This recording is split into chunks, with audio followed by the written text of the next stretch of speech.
आणि विशेषतः आता आपल्यापैकी वडेट्टीवार साहेब आपणही म्हणाले, थोडं भास्करराव म्हणाले की 7.5 लाख कोटीचं बजेट, मग 1 ट्रिलियन कसं होणार. आता आपण बजेट $1 ट्रिलियन नाही करायचं, आपल्याला आपली अर्थव्यवस्था $1 ट्रिलियन करायची आहे. आणि $1 ट्रिलियन म्हणजे काय, 1 ट्रिलियन म्हणजे 1 लाख कोटी असं आपण समजलो तर 90 लाख कोटीची अर्थव्यवस्था आपल्याला तयार करायची आहे महाराष्ट्रात. आता आज महाराष्ट्राची अर्थव्यवस्था कुठपर्यंत पोहोचली आहे, 51 लाख कोटीला पोहोचलेली आहे. म्हणजे अजून साधारणपणे 40 लाख कोटी रुपयेची अर्थव्यवस्था आपल्याला विस्तारित करायची आहे. आता हे शक्य आहे का, मी आपल्याला एकच उदाहरण सांगतो की साधारणपणे 12-13 साली आपली अर्थव्यवस्था कितीची होती, 13 लाख कोटीची. 12-13 साठी 13 लाख कोटीची. आता गेल्या 11 वर्षामध्ये 13 लाख कोटीहून ती किती आली, 51 लाख कोटी.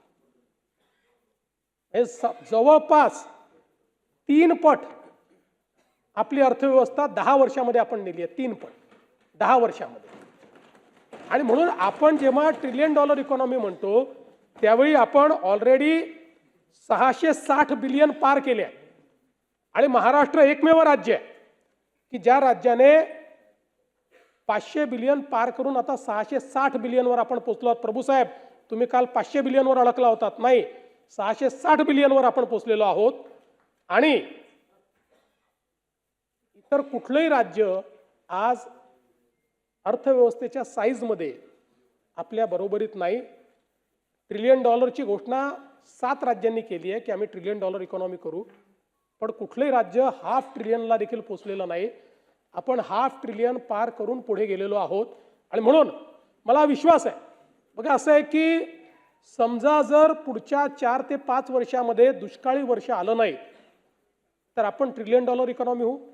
दुष्काळी वर्ष आलं तर मात्र वर्ष 2 वर्ष त्याचा इफेक्ट राहतो. त्यामुळे 1-2 वर्ष, त्यामुळे अगदी बिझनेस युज्युअलनी देखील 2032 साली आपण $1 ट्रिलियन इकॉनॉमी असणार, पण आपल्याला ते 2029-30 मध्ये करायचं आहे.